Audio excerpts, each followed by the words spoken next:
Программа «Солям» продолжается на телеканале БСТ. И вот я прям не буду ничего придумывать, да, просто процитирую так, как это было сказано. Мега крутую премьеру готовит Башкирский государственный кукольный театр. А вот что за премьера, да, в чем была новизна, узнаем прямо сейчас у наших гостей, актеров театра кукол. Василий Сурминов и Диля Малабаева. Доброе утро. Доброе утро. Ну что это за мега крутая премьера, что вас вот так ее обозначили, да? Это долгожданная «Золушка». «Золушка», и это не простая постановка, а спектакль, в котором участвуют куклы-марионетки. Так, давайте пояснение сразу, пояснительную бригаду. То есть марионетки? Марионетки – это куклы на нитках, на крестовинах, то есть… Которые управляют руками, да? Да, вот бывают куклы, которые работают, допустим, на столе, и вы можете управлять рукой на нитках. А наши куклы специфичны, потому что мы работаем на высоте 6 метров. Да, а нитки, они около 3 метров, по-моему, 4 метра. Слушайте, так они же могут перепутаться.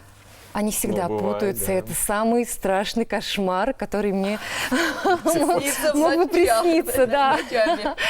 Вот, я на самом деле очень боюсь, что они в самый необходимый момент запутаются, и спектакль не пойдет дальше. Ну, для этого и нужна репетиции. Да, да. Слушайте, ну и куклы, я так понимаю, по размерам отличаются, нежели те, с которыми вы привыкли работать, одевая на руку. А куклы около, ну сколько это? Примерно Ну, они большеваты. метр полтора, наверное, Да, примерно. Примерно так есть, да. Ого, в общем, это масштабный спектакль. Более того, это самый красивый спектакль, который был в моей жизни, потому что это такая красивая ручная работа костюмов, декораций, сами куклы. Вы, наверное, знаете, что они сделаны, изготовлены на 3D-принтере. Вот именно эти куклы? Да, именно эти куклы. И для меня это вообще было таким шоком, то, что я вот работаю с такими куклами. Уникальными. Слушайте, Да, но вы же привыкли работать, ну, так скажем, на куклах, которые одеваются, правильно? А тут, получается, управление... Вы этому обучались дополнительно как-то или как? Или это уже была какая-то база? Я вообще пришел только в этом Я сезоне. вообще из другого театра. И для меня это было... Вообще театр кукол для меня это новое что-то. Новый период моей жизни. И я так попал, что сам театр кукол, он тоже попал во что-то новое, вот в эти марионетки. И поэтому тоже впервые столкнулся я с этим. И да, для меня это было огромным шоком, что они очень большие, и считай, мы находимся на такой высоте огромной. И да. А есть ли у вас артисты, которые боятся высоты? Лично я не боюсь, я экстремалка. А по поводу марионеток, но у меня был опыт работы, то есть, когда я была студенткой, вот с Надеждой Борисовной Беззубовой, постановщиком нашего спектакля, мы сдавали экзамены. Ого. Да, и мы работали с марионетками, но они были, конечно же, на высоте моего роста. Не очень высоко. Нет, не высокие, а именно с такой марионеткой мы работаем впервые. Расскажите честно, вы вот там на высоте 6 метров лежа работаете? Да, вот именно так мы и работаем. Нет, мы стоим. Мы стоим, стоя, да? да, и то есть у нас рука вытянута, и мы управляем. Покажите, сколько? Василий, вы там подкачаны?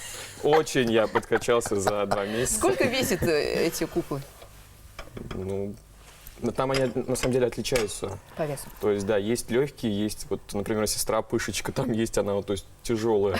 А там Надя, она очень хрупкая актриса такая. Как она держит, мы вообще не представляем. Видимо, она там, да, очень подкачанная.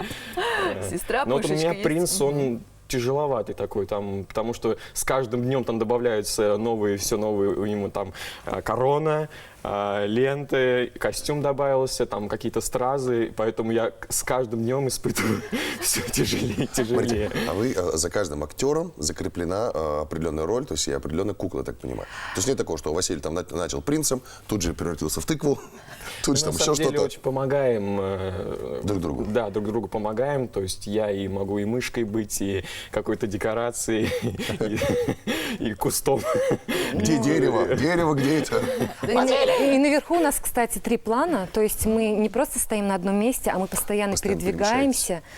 Да, и, допустим, если мы не дотягиваемся по сцене, по мизансцене до какой-то точки, мы передаем актеру, который стоит на другом плане, он перехватывает и работает, а мы потом переходим, перебегаем. Слушайте, но это же не только вот действия на сцене, это же еще и голоса, да, я так понимаю? Да. То есть, а как получается, вы одновременно и управляете, и говорите, потом передали, но вы продолжаете, или как это происходит? И как вас слышно, получается, людям, которые находятся в зале, если вы на такой высоте? Дело в том, что этот спектакль у нас идет под запись. Мы записали его, потому что как бы было бы, наверное, некрасиво по отношению к зрителю, если они услышат наши кряхтения, как мы там вот так вот это все передаем друг другу. Вот. У нас под запись. Очень такая качественная, красивая, замечательная музыка Владислава Саватеева. Я прям постоянно какой-то катарсис ощущаю, когда слушаю его музыку. Вот. Думаю, зрители тоже получат удовольствие. Кстати, вы рассказали много из кухни, но не рассказали, а для кого этот спектакль, каких зрителей ждете в зале. Ну, в конце концов, не каждый ребенок, да, высидит там энное количество времени на месте. Да. Ну, что я могу сказать? Пока один ребенок видел этот спектакль, смотрит.